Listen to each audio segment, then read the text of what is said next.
नमस्कार. All exam कट्टा या यूट्यूब चॅनलवर आपल्या सर्व भविष्यातील प्राध्यापकांचं सहर्ष स्वागत. मित्रांनो, आज आपण या व्हिडिओमध्ये सेट परीक्षा जी 7 एप्रिल 2024ला होऊ घातलेली आहे त्यामधील अनिवार्य पेपर जे सर्वांसाठीच कंपल्सरी आहे, अनिवार्य आहे, पेपर क्रमांक 1 यामधील घटक क्रमांक 1 या घटकाचं नाव आहे अध्यापन विषयक अभियोग्यता. या घटकावर विचारले जाणारे प्रश्न आणि ते प्रश्न सोडवण्यासाठीची एक वेगळं वैशिष्ट्य या घटकाचं आपण या व्हिडिओमध्ये चर्चा करणार आहोत. आपण जर या चॅनलला नवीन असाल तर नक्कीच चॅनलला सबस्क्राईब करायला विसरू नका आणि व्हिडिओला लाईक करायला देखील विसरू नका, कारण की या चॅनलमार्फत आपण सेट नेट परीक्षेसंदर्भातील पेपर 1 असेल, पेपर 2 असेल, त्याचबरोबर सेटनेट उत्तीर्ण झाल्यानंतर पुढे प्राध्यापक भरती, विद्यापीठीय स्तर, प्राध्यापक भरती, महाविद्यालय स्तर, प्राध्यापक भरती, MPSC अंतर्गत ह्या सर्व प्रक्रियेसंदर्भात आपल्याला अद्ययावत माहिती या चॅनलमार्फत मिळत असते. त्यामुळं याच व्हिडिओच्या खाली डिस्क्रिप्शन बॉक्समध्ये टेलिग्राम ऑल एक्झाम कट्टा टेलिग्राम ग्रुप, त्यानंतरनं ऑल एक्झाम कट्टा फेसबुक पेज, त्याचबरोबर ऑल एक्झाम कट्टा व्हॉट्सअप ग्रुप देखील त्याच्या देखील लिंक दिलेल्या आहेत. त्या लिंकवर क्लिक करून तुम्ही ते वेगवेगळे ग्रुप जॉईन करू शकता, जेणेकरून तुम्हाला वेगवेगळे अपडेट सेटनेट परीक्षा असतील, प्राध्यापक भरती असतील, त्या संदर्भात अद्ययावत माहिती मिळत राहणार आहे. मित्रांनो, आपण भरपूर विद्यार्थी हे टेक्निकल एज्युकेशनचे असतात किंवा सायन्स साईडचे असतात, किंवा काही विद्यार्थ्यांना अध्ययन म्हणजे काय, अध्यापन म्हणजे काय या संकल्पनाच माहीत नसतात. अशा विद्यार्थ्यांना या घटकावर म्हणजे घटक क्रमांक 1 अध्यापन विषयक अभियोग्यता टीचिंग ॲप्टिट्यूड हा जो घटक आहे त्यावरचे प्रश्न सोडवणं जिकिरीचं जातं किंवा अवघड जातं. तर त्या संदर्भात का अवघड जातं किंवा या घटकाचं प्रश्नाचं स्वरूप काय आहे याविषयी आपण चर्चा करत आहोत. बघा मित्रांनो, घटक क्रमांक 1चं वैशिष्ट्य समजून अभ्यास करा. यावर आपल्याला सर्वांना माहीत आहे की पेपर 1मध्ये प्रत्येक घटकावर 5 प्रश्न विचारले जातात. अशा पद्धतीनं 10 घटकावर एकूण 50 प्रश्न हे प्रत्येकी 5 गुणवले 10 बरोबर 50 प्रश्न आपल्याला प्रत्येक प्रश्न हा 2 मार्कासाठी 100 गुणांसाठी पहिला पेपर आहे, ज्यावर आपलं सर्व भवितव्य अवलंबून आहे, किंवा आपलं किंग मेकर किंवा आपल्या रिझल्टचा किंग मेकर देखील पेपर 1 ठरू शकतो. आता बघा, या घटकामध्ये संकल्पना समजावून प्रश्न सोडवा. का बरं? कारण की यावरचे जे प्रश्न आहेत आपण यापूर्वीच्या प्रश्नपत्रिकेचं अवलोकन करणारच आहोत.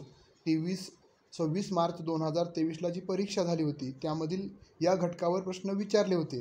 आपण बघितलं असेल की या घटकावरच्या प्रश्नांचे उत्तरं तुम्हाला कुठंही गुगलला सर्च केल्यानंतरनं किंवा GTP चॅटच्या माध्यमातून तुम्ही कुठंही सर्च केलं तरी तुम्हाला याचं उत्तर शोधलं तर सापडत नाही.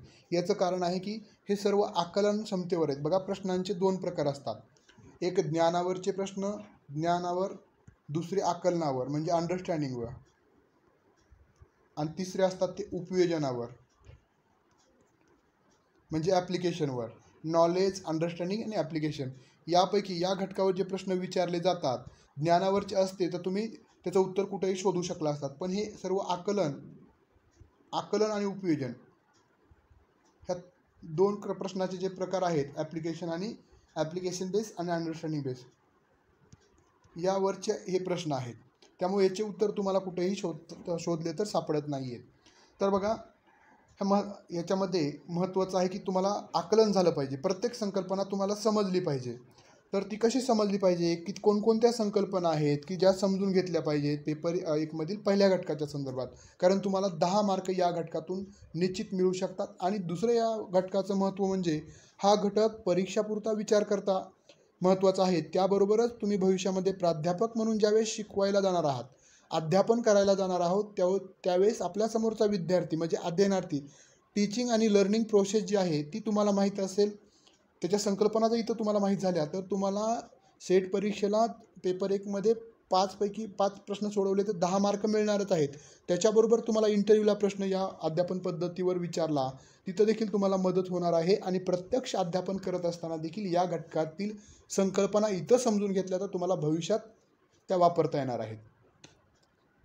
त्या कोणकोणत्या संकल्पना आहेत? अध्यापन, टीचिंग, अध्ययन म्हणजे लर्निंग, अध्ययन म्हणजे काय, अध्यापन म्हणजे काय, त्याच्या व्याख्या काय आहे, त्याची संकल्पना काय आहे, त्याचा अर्थ काय आहे, त्यानंतर वेगवेगळ्या शिक्षण तज्ज्ञांनी केलेल्या व्याख्या, त्यानंतर अध्यापनाची तत्त्वे, अध्यापनाची सूत्रे सोप्याकडून कठीणाकडे, त्यानंतर कठीणाकडून सोप्याकडे, मूर्ताकडून अमूर्ताकडे, बरोबर आहे. त्यानंतर विशिष्टाकडून सामान्याकडे, सामान्याकडून विशेषाकडे, अंशाकडून म्हणजे अंशाकडून पूर्णाकडे, पूर्णाकडून अंशाकडे, हे सर्व सूत्र. त्याचबरोबर अध्यापनाच्या पद्धती, विद्यार्थी केंद्रित अध्यापन पद्धती, शिक्षक केंद्रित अध्यापन पद्धती, बरोबर आहे. आपण हे मुख्य पद्धती, त्यानंतर व्याख्यान पद्धती, त्यानंतरनं म्हणजे प्लेवे मेथड, अशा वेगवेगळ्या अध्यापन पद्धती. त्यामध्ये विद्यार्थी केंद्रित अध्यापन पद्धती वेगळ्या, शिक्षक केंद्रित अध्यापन पद्धती वेगळ्या.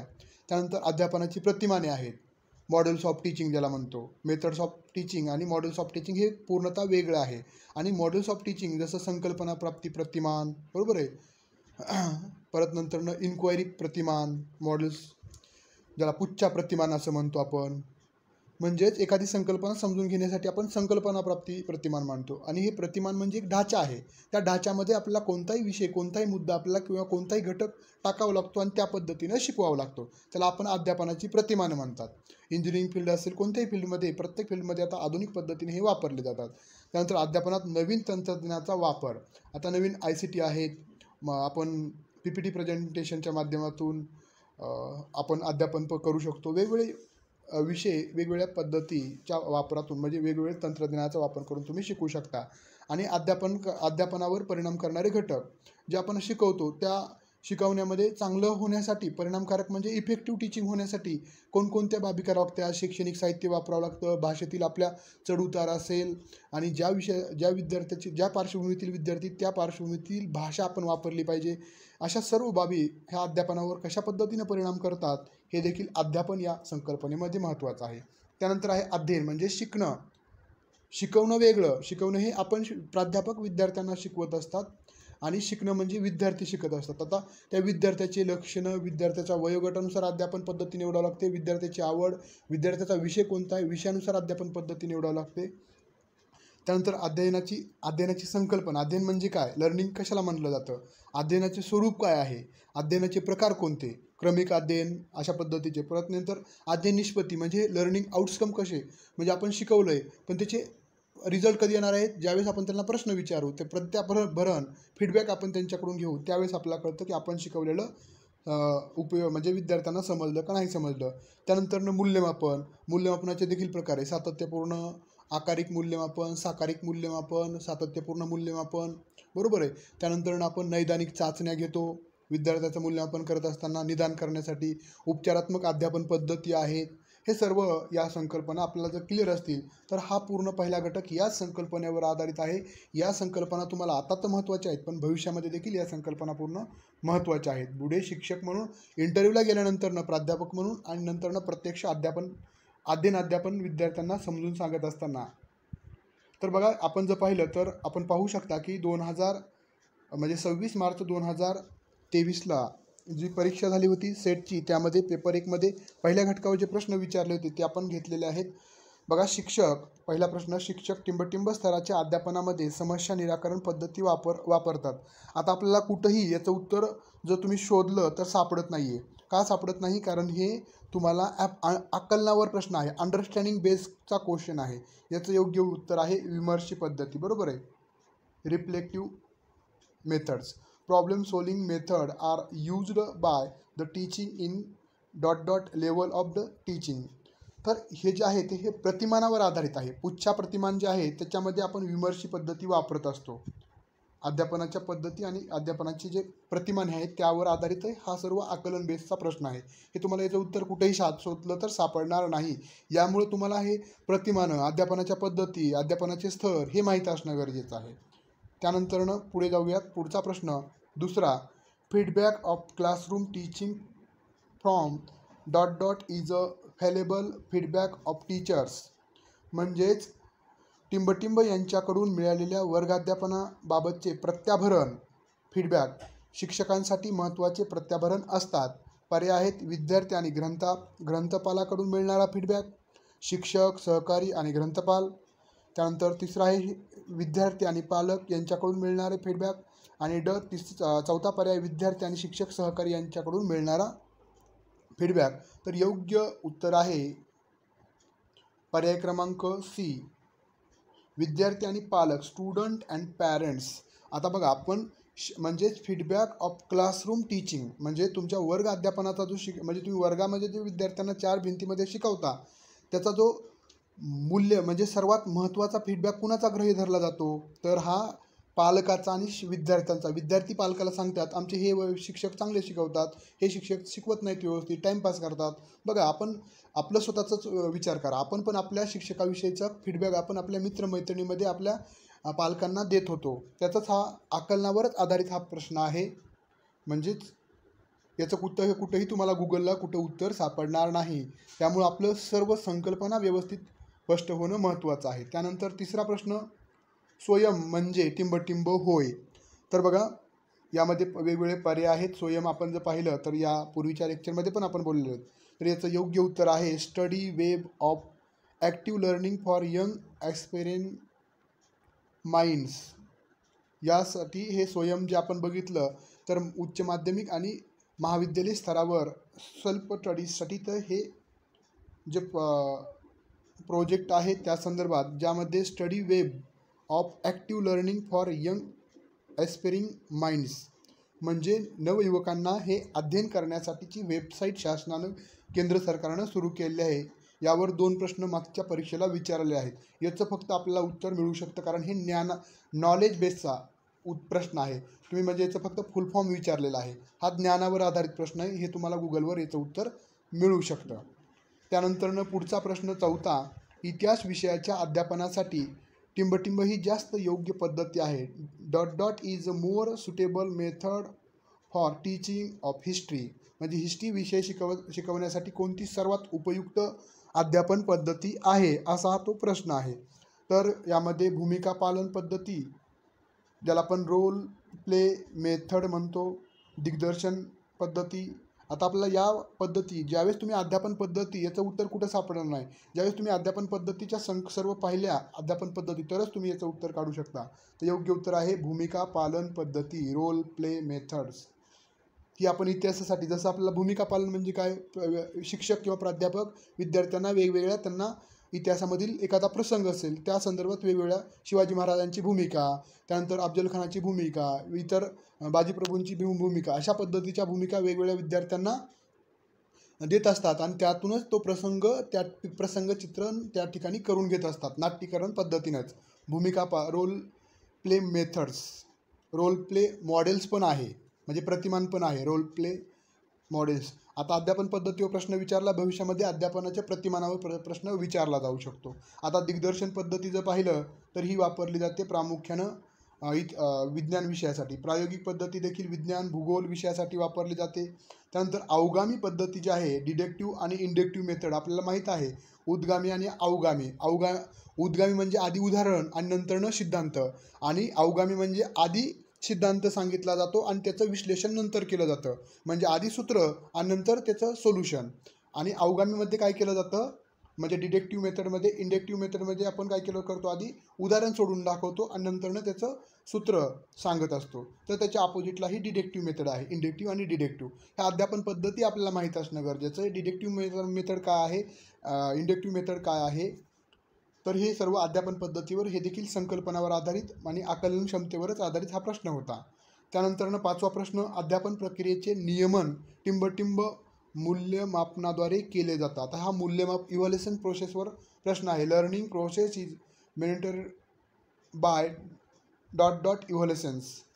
तर नैदानिक, स्थाननिश्चिती, आकारिक, साकारिक. आता बघा यात अध्यापन प्रक्रियेतील नियमन म्हणजे अध्यापन प्रक्रिया तुमची झाली व्यवस्थित का नाही झाली, नियमन करण्यासाठी कोणते मूल्यमापन केलं जातं, म्हणजे तुमचं अध्यापन हे चांगलं सक्सेसफुल झालं का, म्हणजे अध्ययन निष्पत्ती लर्निंग आउटकम पूर्ण झालेत का नाही हे निश्चित करण्यासाठी तुम्हाला काय करावं लागतं, तर साकारिक, आकारिक, स्थाननिश्चिती आणि नैदानिक. आता ही नैदानिक ही कसोटी आहे, बरोबर. पहिला जो पर्याय तो कसोटी आहे. हे फक्त आपल्याला जर विद्यार्थ्याचं आपण मूल्यमापन केलं आणि मूल्यमापन केल्यानंतर आपल्याला समजलं की काही विद्यार्थ्यांना एखाद्या घटकाचे प्रश्न आले नाही आहेत, तर ते कोणते त्या घटकातले प्रश्न का नाही आले याचं निदान करण्यासाठी ही कसोटी, म्हणजे तेवढ्याच घटकावर परत प्रश्न विचारले जातात. त्यातून निदान केलं जातं की हाच घटक या विद्यार्थ्यांना अवघड गेलेला आहे निदान करण्यासाठी, आणि निदान झाल्यानंतर आपण उपचारात्मक अध्यापन करत असतो. हे झालं, हे त्यामुळे याचं उत्तर हे नाही आहे. तर दुसरं आहे स्थाननिश्चिती. म्हणजेच आपला विद्यार्थ्यांचा दर्जा पदनिश्चिती किंवा स्थाननिश्चितीद्वारे आपल्याला निश्चित करता येतो. हा देखील याचं उत्तर नाही आहे. स्थाननिश्चिती म्हणजे विद्यार्थी म्हणजे फर्स्ट क्लास आहेत का, सेकंड क्लास आहेत का, कोणत्या ह्याच्यावर आहेत ते जाणून घेण्यासाठी. आणि त्यानंतर आकारिक आणि साकारिक हे जे दोन प्रकार आहेत. बघा, आकारिक म्हणजे काय आणि साकारिक म्हणजे काय, तर हे फॉर्मॅलिटिव्ह आणि तर यामधील आकारिक जे आहे, आकार म्हणजेच विद्यार्थ्याचं व्यक्तिमत्व, म्हणजे विद्यार्थी शिकत असताना, विद्यार्थी आकार घेत असताना, जसं आपण बघा काय करत असतो, युनिट टेस्ट घेत असतो, त्यानंतरनं सामायिक परीक्षा घेत असतो, वार्षिक परीक्षा घेत असतो. अशा पद्धतीचं हे सर्व डाटा एकत्र केला जातो. त्याला आपण आकारिक म्हणजे विद्यार्थ्याचं व्यक्तिमत्व आकार घेत असताना केलेलं मूल्यमापन. याच्याद्वारे आपण काय करत असतो, मूल्यमापन म्हणजे विद्यार्थी योग्य पद्धतीनं तो चाललाय का. म्हणजे जसं बघा आपण पाहिलं आपण जो महाराष्ट्र केंद्र सरकारचं जे अहवाल आहे म्हणजे प्राथमिक शिक्षणासंदर्भातला, बरोबर आहे, आसर, त्याच्यामार्फत जो अहवाल जाहीर होतो त्यामध्ये आपण सांगतो की इयत्ता पहिलीच्या म्हणजे 10वीच्या विद्यार्थ्यांना इयत्ता 5वीचं देखील पुस्तक वाचता येत नव्हतं, गणित करता येत नव्हते. म्हणजे हे कशा पद्धतीनं, तर आपल्याला प्रत्येक इयत्तेमध्ये काय काय साध्य झालं पाहिजे, म्हणजे विद्यार्थी इयत्ता पहिलीमध्ये काय काय त्याला कळालं पाहिजे, म्हणजे इयत्ता पहिलीमध्ये तो 1 ते 1 पासून 100पर्यंत अंक लिहू शकला पाहिजे, वाचू शकला पाहिजे, अंकावरील क्रिया साध्या साध्या करता आल्या पाहिजे. म्हणजे असं निश्चित उद्दिष्ट ठरवलेले ते पूर्ण झालेत का नाही हे चेक केलं जातं या ठिकाणी. आणि साकारिक म्हणजेच आपण जसं की त्यावेळेस करत असलेलं, जसं आपण युनिट टेस्ट त्यावेळेसचं युनिट तेवढ्या घटकापुरतंच आपण मूल्यमापन करत असतो, बरोबर आहे. आकारिक म्हणलं की सर्वच, म्हणजे युनिट टेस्टपासून, म्हणजे पहिल्या युनिट टेस्टला त्याला किती मिळाले, दुसऱ्या युनिट टेस्टला किती मिळाले, सामायिकला किती मिळाले आणि वार्षिकला किती मिळाले, या सर्वांची बेरीज एकत्र केली जाते आकारिक मूल्यमापनामध्ये. त्यामुळं योग्य पर्याय आहे आकारिक मूल्यमापन. आता याचं कुठंही तुम्हाला गुगलला उत्तर मिळणार नाही. म्हणजे मी सुरुवातीला सांगितल्या पद्धतीनं, म्हणजे हा जो पहिला घटक जो आहे, पहिला घटक संकल्पनेवर जास्त प्रश्न विचारले जातात. फक्त एकच प्रश्न, याच्यातले 4 प्रश्न जर पाहिले तर आपण हे सर्व आकलनावरचे येतं. फक्त स्वयंचा जो प्रश्न आहे तोच फक्त ज्ञानावरचा, एकच प्रश्न ज्ञानावरचा आहे. त्यामुळे या ठिकाणी तुमच्या संकल्पना आणि उपयोजन, म्हणजे संकल्पना तुमच्या स्पष्ट असतील तरच तुम्ही याचे 4 प्रश्नांची उत्तरं योग्य, हे 1 आणि ह्याचे 4 म्हणजे 5ही प्रश्नांचं तुम्ही योग्य उत्तर निवडू शकता. बघा, आपण 14 जानेवारीपासून ऑल एक्झाम कट्टा या यूट्यूब चॅनलच्या अंतर्गत आणि SM क्लासेस पुणे यांच्या अंतर्गत सेटनेट पेपर क्रमांक 1 अनिवार्य 1 आणि पेपर क्रमांक 2, पेपर 1 हा सर्वांसाठी अनिवार्य आहे. त्यामध्ये तुम्हाला 5 टेस्ट सिरीज मिळतील, पेपर 2मध्ये पण 5 सरावाच्या टेस्ट सिरीज मिळतील. पेपर 1मधल्या टेस्ट सिरीज रविवारी असतील, पेपर 2च्या पण रविवारी असतील. पेपर 1च्या टेस्ट सिरीजचं विश्लेषण असेल पूर्ण, पेपर 2च्या टेस्ट सिरीज तुम्हाला इव्हॅल्युएशन की दिली जाईल, म्हणजे मूल्यमापन की. त्याबरोबर तुम्हाला लाईव्ह लेक्चर, रेकॉर्डेड सर्व लेक्चर्स मिळतील, लाईव्ह लेक्चर्स मिळतील जे संध्याकाळच्या सत्रामध्ये असणार आहेत. त्याबरोबरच आपल्याला 10 घटकांच्या पेपर 1च्या नोट्स मिळतील, पेपर 2च्या 10 घटकांच्या नोट्स मिळतील. त्याचबरोबर पेपर 1चे जे मागील 10 प्रश्नपत्रिकेचं विश्लेषण मिळेल. पेपर 2चं 2019 पासून जो पॅटर्न बदलला त्यावेळेसपासूनच्या तुम्हाला प्रश्नपत्रिका उत्तरासह मिळतील. अशा पद्धतीचं आपली ही बॅच 14 जानेवारीपासून सुरू झालेली आहे. ज्या विद्यार्थ्यांना क्लास जॉईन करायचे, तुम्ही चॅनलवर वेगवेगळे आपले लिंक ओपन आहेत, ज्या लेक्चरच्या सर्व तुम्ही थीम बघू शकता. तुम्हाला लेक्चर्स आवडले असतील तर निश्चितच तुम्ही क्लास जॉईन करू शकता. आपण पेपर 1 आणि पेपर 2 या दोनही पेपरची फीस फक्त आणि फक्त 3000 रुपये ठेवलेली आहे, ज्यामध्ये तुम्हाला सर्व 5 test series, paper 1, paper 2, paper 1चं सर्व मटेरियल, पेपर 2चे सर्व मटेरियल, पेपर 1चे लेक्चर सर्व, पेपर 2चे सर्व लेक्चर्स, मागील प्रश्नपत्रिकेचं विश्लेषण, हे सर्व तुम्हाला मिळणार आहे. ते देखील 7 एप्रिलपर्यंत हे सर्व तुम्हाला उपलब्ध असेल. एक दिवस देखील आपल्या क्लासला सुट्टी नसती, सातत्यपूर्ण हे क्लासेस सुरू आहेत. आपण जर इच्छुक असाल तर तुम्ही 96 89 04 77 38 या नंबरला तुम्ही कॉल करू शकता आणि अधिकची माहिती घेऊ शकता. बघा, परत एकदा नंबर सांगतो, 96 89 04 77 38. बघा, अभिनय तो कभी नाही, कारण की हा ऑफलाईन असणारी ही शेवटची परीक्षा आहे. आपल्यामध्ये काही कमी राहत असतील, आपल्याला मार्गदर्शनाची आवश्यकता असेल, तर निश्चितच तुम्ही या नंबरला कॉल करून आधी तुम्ही या यूट्यूब चॅनलवरचे सर्व व्हिडिओ पाहू शकता. पेपर 1 संदर्भात असतील, पेपर 2 संदर्भात जे तुम्हाला पाहता येतील असे काही ओपन पण लिंक आहेत. ते आवडल्यानंतरच तुम्ही क्लास जॉईन करू शकता. धन्यवाद. बेस्ट लक.